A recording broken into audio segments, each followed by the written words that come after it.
New intro? Seems a little scary. A little.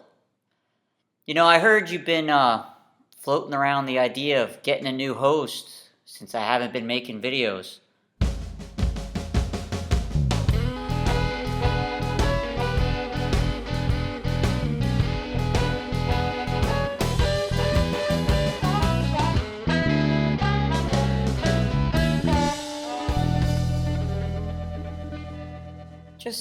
Just start the show. Go back to the original intro. Good evening, ladies and gentlemen, and welcome to the Mahoning Drive-In Theater, the largest single-screen drive-in in the United States. We're certainly glad you could be with us this evening. And don't forget the concession stand is open with all kinds of great things to eat and drink. This special episode of Shaun Spins is brought to you by...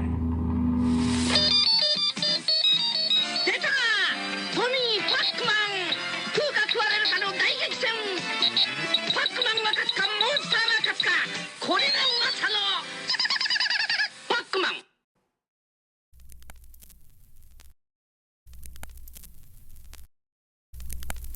Well, welcome to Shaun Spins. This is episode 59. And I know, it's been a minute since I made an episode, yet a lot's been going on. And I haven't really felt like making an episode. However, lately I've been thinking about 7-inch 45 RPM singles. I made an episode a long time ago about 7-inch singles to go with like my birthday. I think I showed 45 7-inch singles like telling the story of my life. However, lately, just like when I've been in record stores and people say, "Oh, they got the little records, the little ones."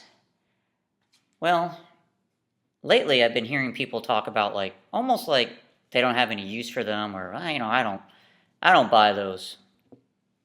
I've always been into singles. As a child, some of the first music I ever listened to was on singles. Not only on record, but as I got a little older, I started buying them on cassette singles.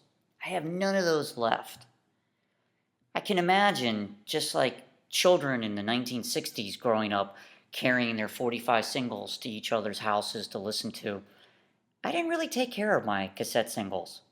I could still remember the wall of them in the record store, and I would go up there and pick like one out. I have a few that I bought much later in my life. Here's one for Candlebox, for Far Behind. Now, just like the vinyl versions, a lot of times the cassette singles have bonus tracks on them, live versions of things or outtakes. I absolutely love singles. I love listening to 7-inch singles. The speed of them playing for some reason is soothing to me. Yet I've always collected them. As I got a little older, I started collecting CD singles. Here's the one for Nirvana for Lithium. Not only was I collecting these for Nirvana because of Kurt's artwork, yet this one in particular, I remember searching this one out as a child because it had the lyrics to every song in Nevermind on it. And I know what you're thinking.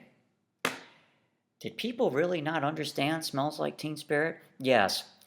I remember most people I knew at that time did not understand what Kurt was saying, which goes with what Weird Al Yankovic did when he did his parody of that song. So to have this single, it was amazing to me to actually see the lyrics. And on top of that, Curmudgeon is on this, which didn't end up on any other release. So to hear Curmudgeon, I had to get the CD single. I believe I talked about it on the other episode I did on 45s, but my 45 for Come As You Are had Endless Nameless on it, and I didn't have the version of Nevermind with Endless Nameless on it, so to hear that, I listened to it on that, and I had the CD single for it too that had Endless Nameless on it, and also the amazing version of Drain You. So as you can see, CD, cassette, 7-inch vinyl singles mean the world to me. Now I'm going to talk more about vinyl singles. As I said a little earlier, I prefer the speed they play at as opposed to 33 RPM. I have a lot of 7-inch singles. And a big part of it growing up is it was something I can afford. not only as I got a little older, I would search for them because it might be some track, a bonus track, but just to hear the hit was great to me. The cassette singles, that was a big deal with the cassette singles. I could hear the hit. The last cassette single I bought was U2 for One. I would listen to this cassette again and again and again, just rewind it and listen to it again and again and again. I took out a couple, I took out a couple vinyl singles. This is Nirvana for Oh the Guild. This is the only place you can hear the version of it with the different intro. Babes in Toyland for Dust Cake Boy. I absolutely love this version on the 7-inch single. Here's a newer 7-inch. I imagine we can call this like an EP. I think I talked about this one in an older episode. This is Coffee Stain and hardcore punk from Florida. What a great 7-inch. Now here's something. This is some of the last stuff that Tad made. This is not on 12-inch records. So to have the 7-inch single means the world to me. So as I said, when I hear people talk about like they don't have any use for them or they don't buy them, well, if I didn't have this, I couldn't hear the song. I mean, granted, I could go online and hear it, but it's nice to own a physical copy that I can hear on the record player at 45 revolutions per minute. Now, the one I really want to talk about is the Parliaments. Not Parliament, the Parliaments for the Goose. Now, the first time I ever heard the Goose was on Up for the Downstroke. Now, I love Eddie Hazel, and the Goose is amazing to me. In college, I used to pass out my CD of Maggot Brain for friends to listen to try to get them into Funkadelic. Now, I also love the version that Fishbone did of the Goose. Amazing guitar solo. Yet the Parliaments, before Funkadelic, what a version of the Goose. And to be able to hear this, I had to have the 7-inch single. Now, if I'm not mistaken, it's the B-side too. Oh, it's the first time I heard it, I was amazed. And I'm amazed every single time I play that song. Now, granted, I love the version on Up for the Downstroke, but the original to me, oh man, it's great. I'm going to play you the 7-inch single so you can hear.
That 7-inch single from the Parliaments is such a big reason to me why 7-inch singles are important. I absolutely love that song. Not only were they important to me as being something I could afford as a child and even to this day, but to be able to hear different sounds. And, like I said, hear them at 45 RPM. Now, in case you're wondering what it looks like to see me when that song or many other songs are playing, well, there's a lot of air guitar and some singing. I'll let you take a gander.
Well, until next time, be nice to each other and take care.